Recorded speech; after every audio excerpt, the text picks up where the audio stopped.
Episode की शुरुआत direct awakening plaza से होती है, जहाँ पे अवेकनिंग सेरेमनी चल रही थी। यहाँ पे क्लास 3 के बच्चों की अवेकनिंग चल रही थी, जहाँ पे उनके प्रोफेशन आज जगाए जाएंगे और उन्हें चूज करने को मिलेगा कि वो लोग कौन सी विचारधारा में काम करेंगे। अवेकनिंग प्रोफेशन को भी यहाँ पे विचारधारा के अंदर बांटा गया है, चाहे वो लाइफ स्टाइल प्रोफेशन हो या फिर कॉम्बैट टाइप प्रोफेशन हो। हम लोग यहाँ पे डोमिनिक एंडरसन से मिलते हैं, जो की इस कहानी का वही बच्चा है जिसको मेन कैरेक्टर से पता नहीं क्या खुंदक रहती है, पता नहीं इसकी बीवी चुरा लिया ऐसा लगता है। अब तो इनसे नफरत भी नहीं होती, इग्नोर ही करो। इसके बाद मेन कैरेक्टर की भी एंट्री हो जाती है, जो की यहाँ पे पता नहीं कोई ऐसा कैरेक्टर है जो जानबूझ के एंडरसन को उंगली करता रहता है। आते हुए भी उसको धक्का मार के आता है। फिर क्या था, सुनने को 4-5 गाली मिल जाती है। हालांकि वो उन लोगों को इग्नोर ही कर रहा था। एंडरसन की बातों से हम लोगों को पता चलता है कि मेन कैरेक्टर की जो फैमिली है वो यहाँ पे रिच फैमिली से आती है। लेकिन भाई मेन कैरेक्टर है तो कुछ तो बुरा होना ही है ना। तो उसकी जो पावरफुल फैमिली थी वो मिस्टीरियस तरीके से कुछ सालों पहले ही वाइप आउट हो गई। अब सिर्फ यहाँ पे उनका एक लौता केएल ही बचा हुआ है। मेन कैरेक्टर नाम केएल है, KAEL, केएल, केएल पावल, यही नाम है इसका। जैसा कि मैंने तुम्हें पहले ही बता दिया कि एंडरसन जानबूझ के उंगली करता ही रहता है, तो वो इतने समय यहाँ पे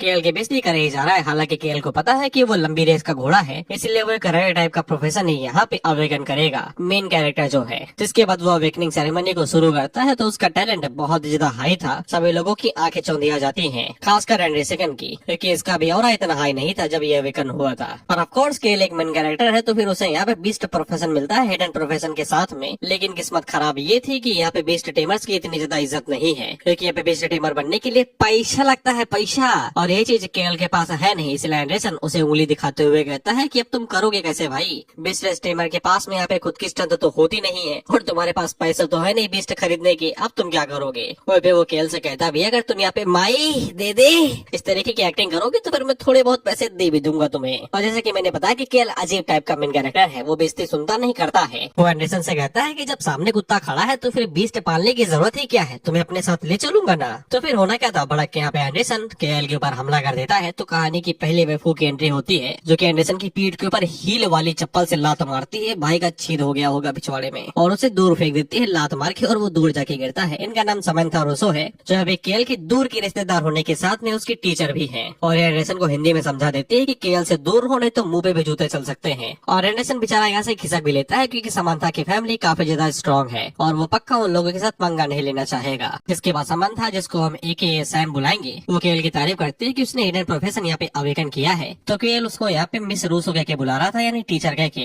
जिससे समंथा का दिमाग खराब हो जाता है और वो यहाँ पे केएल को दबोच लेते हैं, ये कहते हुए कि मैंने तुमसे कितनी बार बोला है कि स्कूल के बाहर मुझे मेरे नाम से बुलाया करो। दरअसल सैम केएल को पसंद करती है, दैट्स द मैटर। जब केएल उसको यहाँ पे सैम कह के बुलाता है तो वो उसे छोड़ देती है, साथ ही में क्रेडिट कार्ड भी बाहर निकाल के देती है, ये कहते हुए जाओ जाके अपने लिए एक नॉर्मल सा बेस्ट खरीद लो और अपने स्ट्रेंथ बढ़ाने के ऊपर ध्यान दो। फिर क्या था, पैसे देख के तो कुत्ता भी खुश हो जाइए कि इस खेत की मूली है। ये भी खुश हो के सैम से कहता है कि रीपे करने के लिए मैं अपने आप को ऑफर कर दूंगा। तो सैम उसके गुद्दे के ऊपर मार के कहती है कि भूलना भी नहीं, पैसे भी तुम्हें देने हैं, तुम्हारा क्या मैं अचार डालूंगी। इसके बाद केएल अपने नॉर्मल से घर में आता है, जो कि एक 1 BHK अपार्टमेंट था। और यहाँ पे आने के बाद में वो अपना असली ब्रह्मास्त्र दिखाता है, जो कि system God tyre best taming system. जिसके बाद हम लोगों को बता देता है कि केएल की जो फैमिली थी वो यहाँ पे बेस्ट टाइट के अंदर मारी गई थी, डिस्ट्रॉय हो गई थी। उसका सब कुछ यहाँ पे चला गया था, दुख की वजह से वो भी मारा गया था, यानी कि जो बॉडी ओनर है वो भी यहाँ पे दुख की वजह से मारा गया था उसी दिन। इसके बाद हमारी कहानी का मेन कैरेक्टर ट्रांसमिग्रेट होकर इसकी बॉडी के ऊपर आया और इसके कब्जा लिया, जिसके बाद इसने सिस्टम अवेकन किया था। लेकिन ये सिस्टम तभी अवेकन होगा जब वो यहाँ पे सेरेमनी कंप्लीट करता, इसलिए पिछले 3 सालों से तड़प रहा था, कुत्ते जैसी हालत हो गई थी इसकी। लेकिन अब ये सिस्टम के साथ मिल चुका है, तो ये मैन विद दिस सिस्टम हो गया है। हालांकि सिस्टम इसके गर्लफ्रेंड से भी ज्यादा खर्चे वाला था, क्योंकि वो डायरेक्ट है इससे कहता है कि पैसे मांगूंगा मैं, और वो पैसों के बदले में यहाँ पे केएल की बॉडी को एनहांस करेगा, उसे लंबा चोखा और तगड़ा बनाएगा। जिसपे केएल उससे कहता है कि सैम से पैसे मिले नहीं, तुम पहले इस पे नजर टिका ली है, लालची मानुस। हालांकि वो उसको पैसे दे देता है, क्योंकि सिस्टम ऐसे ही काम करेगा। सिस्टम जुआरी है, मैं कसम खा के कहता हूँ। पैसे लेने के बाद में सिस्टम अपना काम कम्प्लीट करता है और यहाँ पे केएल की बॉडी को एनहांस कर देता है। और साथ ही में केएल ने यहाँ पे ऑसम चीट मोड को भी अनलॉक कर लिया था, जिसकी मदद से वह पे अल्ट्रा रेयर बीस्ट को भी अब अनलॉक कर सकता है। हालांकि उसका क्लास सिर्फ एक ही है, यानी कि उसे सिर्फ एक ही बीस्ट खोलने का मौका दिया जाएगा। लेकिन जब वो अपनी सेकंड क्लास एडवांसमेंट को अचीव कर लेगा, तब उसे एक और बीस्ट खोलने के लिए दिया जाएगा। केएल के लिए उसका बेस्ट यहाँ पे उसका हथियार है, इसलिए उसे सही से चूज करना पड़ेगा। हालांकि सिस्टम जो उसे विंडो दिखा रहा था उसमें यहाँ पे बीस्ट की फॉर्म नहीं दिखाई दे रही थी, वो सभी ह्यूमन फॉर्म के अंदर थी। इसलिए केएल तुक्का ही मारता है, यही सोचते हुए सिस्टम देगा कुछ बुरा तो देगा नहीं। हालांकि उसने जो बीस्ट चुना था वो बस एक नॉर्मल सी चीटी थी। बाय द वे सिस्टम की दी गई चीटी है, तो इसके हल्के में लाना, क्योंकि ये एशियन फील्ड स्काई हॉर्न एंट है। हालांकि चीटी का साइज सिर्फ आधा इंच का ही था, जिसको देख के तो केएल भी निराश हो जाता है, ये कहते हुए है कि 1 लाख फूके सिर्फ इस चीटी के लिए। इससे अच्छा तो दारू पी के बंद हो जाता, कम से कम खुश तो रहता। हालांकि ये स्काई हॉर्न की सिर्फ फर्स्ट फॉर्म थी, इसलिए जब यहाँ पे कॉन्ट्रैक्ट साइन होता है तो फिर स्काई हॉर्न अपने सेकंड फॉर्म के अंदर आ जाती है, जिसको देख के केएल आगे से ये कहता है पैसा वसूल हो गया हमारा भी। वहाँ पे इस फॉर्म को देख के केएल को समझ में आ जाता है कि कल का एग्जाम बढ़िया जाएगा। जिसके बाद अग्रसन यहाँ पे ट्रायल ग्राउंड का होता है, जहाँ पे हम लोग यहाँ के इंस्ट्रक्टर मार्क रिवर्स को देखते हैं। साथ ही में हम केएल को भी यहाँ पे देखते हैं, जो कि अपने बीस्ट के साथ में यहाँ पे आ चुका था। तभी केएल की मुलाकात उसके अच्छे दोस्त से होती है, जो कि यहाँ पे उससे पूछता है कि उसे कोई बीस्ट मिला, अगर मिल गया है तो वो दोनों टीम अप कर सकते हैं और वो उसकी मदद भी कर देगा कुछ बाकी बीस्ट को पकड़ने में। इसका नाम एवरी पीटरसन है, जो कि यहाँ पे केएल का बेस्ट फ्रेंड है और साथ ही में इसका कॉम्बैट प्रोफेशन बजरकर है। जिसके बाद दोबारा यहाँ पे एंडरसन आता है, जो कि ऑफ कोर्स केएल को उंगली करता है, तो केएल दोबारा उसे कर देता है, तो ये भड़क जाता है और केएल के ऊपर यहाँ पे अंधाधुन हमला करता है। लेकिन केएल की स्ट्रेंथ बढ़ चुकी थी बीस्ट की वजह से, और वो एक चींटी और चींटी कितनी शक्तिशाली होती है ये बताने की जरूरत नहीं है। जिसपे एंडरसन को यही लगता है कि यहाँ पे केएल के पास कोई ट्रेजर होगा जो कि सैम ने दिया होगा। हालांकि वो दोनों आगे बढ़ते उससे पहले रिवर्स यहाँ पे केएल को बुलाता है, ये कहते हुए कि अगली बारी उसकी है। पीटरसन आगे से कहता भी है कि उसे अकेले नहीं जाना चाहिए, लेकिन केएल को अपने ऊपर कॉन्फिडेंट था, चाहे नहीं होगा मेन कैरेक्टर जो है। वहाँ पे एंडरसन की बातों से हम लोगों को पता चलता है कि इसने यहाँ पे रिवर्स के साथ में केएल की फील्डिंग सेट करने के लिए हाथ मिला लिया है। दरअसल रिवर्स सैम के पीछे पड़ा हुआ है, इसलिए वो केएल को रास्ते से हटाना चाहता है ताकि उसका टाका बैठ सके। केएल जैसे ट्रायल ग्राउंड के अंदर आता है तो उसे साफ पता चल जाता है कि ये इलाका उसके लेवल के हिसाब से सेट नहीं किया गया है, और उसे तुरंत ही समझ में आ जाता है कि यहाँ पे रिवर्स ने जाल बिछाया है ताकि वो सैम के करीब जा सके। और उतने में यहाँ पे जो गेल वुल्फ थे वो भी आ जाते हैं, जो कि यहाँ पे केएल को चारों तरफ से घेर लेते हैं। केएल आगे से स्काई हॉर्न एंड को जगाते हुए कहता है कि हमारा काम आ चुका है, और उसे भी पता था कि यहाँ पे रिवर्स ने इससे भी कुछ ज्यादा किया होगा, ये उसके तरीके नहीं है। स्काई हॉर्न जल्दी से अपनी फॉर्म को चेंज करते हैं और सेकंड फॉर्म के अंदर आ जाती है। स्काई हॉर्न का जो लेवल है वो डायरेक्ट यहाँ पे 10 ही है। इसके स्ट्रेंथ 800 है, एजिलिटी 700 है, स्पीड 600 है, कॉन्स्टिट्यूशन 900 है। दो स्किल है बजरकर विल, जिसकी मदद से इसके जितने भी बेस स्टार्ट्स है वो सभी 30% से बढ़ जाएंगे, और एक दूसरी स्किल है कोलोसल, जिसकी मदद से इसके जो स्ट्रेंथ है सिर्फ स्ट्रेंथ वो 50% से बढ़ जाएगी। साथ ही में केएल का स्टेटस भी दिखाया जाता है, जो तुम पढ़ लेना मैं नहीं पढ़ने वाला, और सिस्टम इसको नई क्वेश्चन दे देता है, जो कि यहाँ पे इन सभी बीस्ट को मारना ही था, जिसके बदले में उसे 20 पॉइंट मिलेंगे 100। केएल ने यहाँ पे स्काई हॉर्न का नामकरण कर दिया है, तो फिर हम भी कर देते हैं, जो कि है मिली। मिली के लिए यहाँ पे वुल्फ के साथ फाइट करना कोई बड़ी बात नहीं थी, 1 मिनट के अंदर ही वो यहाँ पे सभी को ढेर कर देती है। केएल भी उसकी तारीफ करता है ताली बजाते हुए, जिसके बाद वो यहाँ पे बस कुछ ही मिनट के अंदर ही 6 लेवल पे आ गया था, जो भाई के लिए काफी ज्यादा बड़ी बात है। साथ में अपनी कॉम्बैट पावर को यहाँ पे मिली के साथ में कंपेयर करने की कोशिश करता है, तो मिली खुश हो जाती है कि उसका मास्टर उसकी तारीफ कर रहा है। हालांकि वो उससे कहता भी है कि ये गलत बात है, वो एक फिंड है, इसी नॉर्मल फिंड के मुकाबले में वो एक एशियन फिंड है जहाँ पे मुकाबला किया ही नहीं जा सकता है। जिसके बाद वो उसके सर को सहलाते हुए यही सोचता है, हालांकि ये फिंड से एसोसिएटेड है, लेकिन इसको देख के बिल्कुल भी नहीं लगता है ये तो पूरी तरीके से मासूम है, जिसे कुछ भी नहीं पता है कि करना क्या है। हालांकि वो केएल का हाथ गलत जगह पे रख लेती है, जिससे हमें पता चलता है कि ये उतनी भी मासूम नहीं है। वो भी केएल से कहती है कि उसे सेफ फील हो रहा है, बट केएल को नहीं, उसका खून बह रहा है। और उन्हीं के पीछे हम लोग रिवर्स के टट्टुओं को देखते हैं, जो कि यहाँ पे केएल की फील्डिंग सेट करने के लिए आए हुए हैं, लेकिन ये अपने मकसद से भटक रहे हैं, क्योंकि ये मिली की तारीफ कर रहे थे।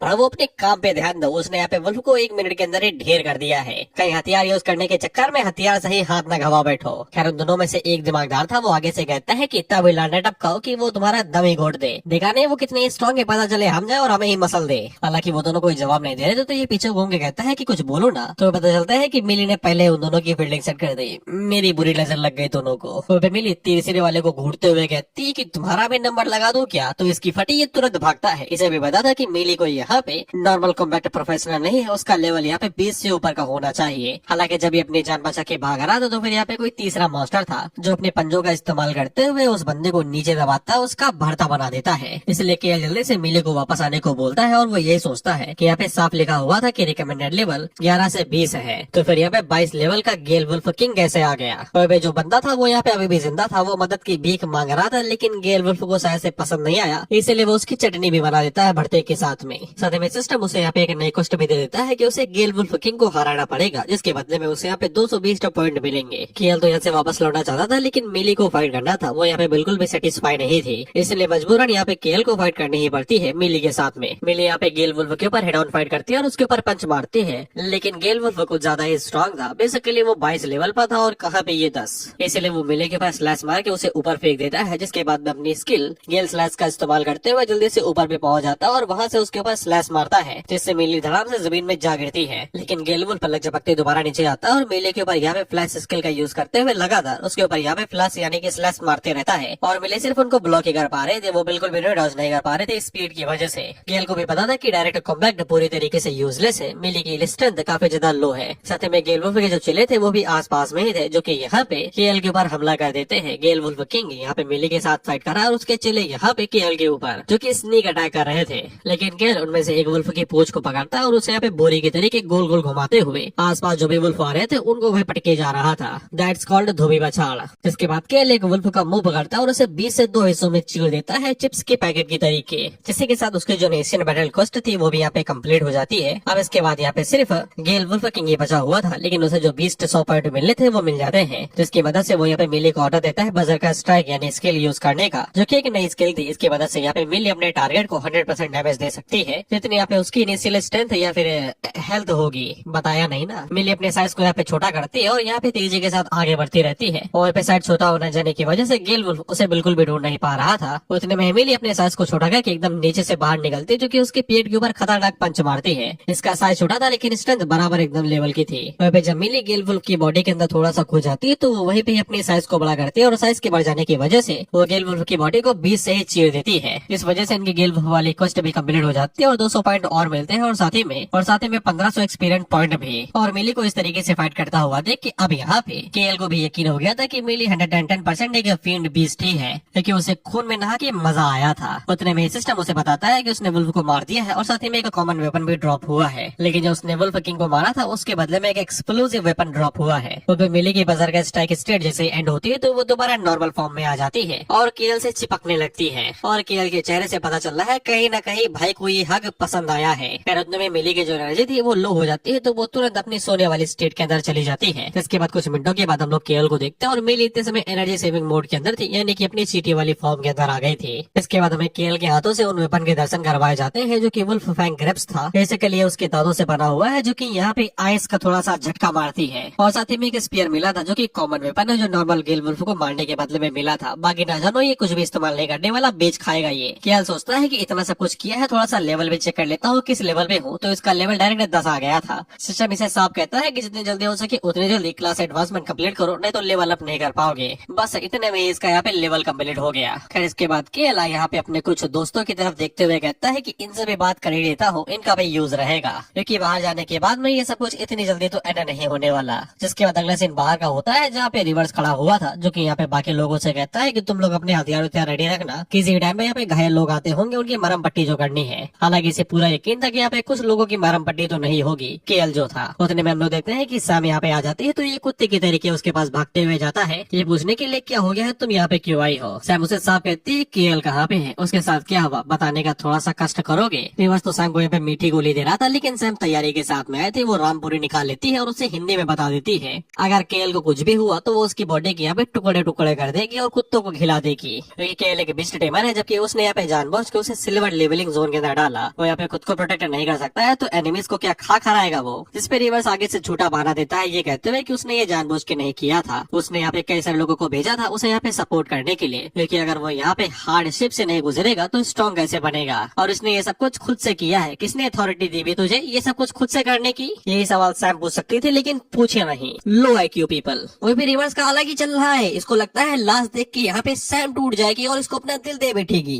गधे लोग धक्का खाने के बाद में पागल होते हैं, हॉर्नी नहीं। फिर इसके बाद हम देखते हैं कि पोर्टल के अंदर से सेरिलन नाम की एक बंदी बाहर निकलती है, जो कि रेयर प्रोफेशन है स्ट्रोम मेज, तूफान की जादूगरनी, और ये स्कूल के 2 जीनियस में से एक है। सभी लोगों को पहले से यकीन था कि पहले नंबर पे यही निकलेगी, दूसरे नंबर पे वो लोग केएल को समझ रहे थे, लेकिन यहाँ पे एंडरसन बाहर निकलता है, जो कि सैरी के साथ चिपको होने की कोशिश करता है, लेकिन वो उसे जरा से भी भाव नहीं देती। वो पे एंडरसन से कहती है अगर ये पुराना वाला केएल होता तो वो सोचती भी, लेकिन तुम तो दूर ही रहो, एक बार स्प्रे मार दूंगी आंखों पे अंधे हो जाओगे। और ये पुराना वाला केएल से क्या मतलब भाई, पैसा है तो सब कुछ है। उतने में पीटरसन भी बाहर निकलता है और इसको अपने भाई की चिंता थी। ये पूछता है केएल नहीं आया क्या। एडिसन इसकी भी बेइज्जती करता है ये कहते हुए कि यार तुम मरे नहीं लकी हो तुम, वैसे केएल लकी इतना लकी नहीं है, वो अभी तक बाहर ही नहीं आया। इसके बाद दोनों आपस में लड़ने लगते हैं, लेकिन रिवर्स इन्हें साथ करा देता है और लोगों से कहता है आपस में लड़ाई ना करो, चुपचाप बैठो जाके वहाँ पे। वह सभी लोग बाहर आ गए थे, लेकिन केएल अभी तक नहीं आया था, इसलिए एडिसन को चिंता हो रही थी।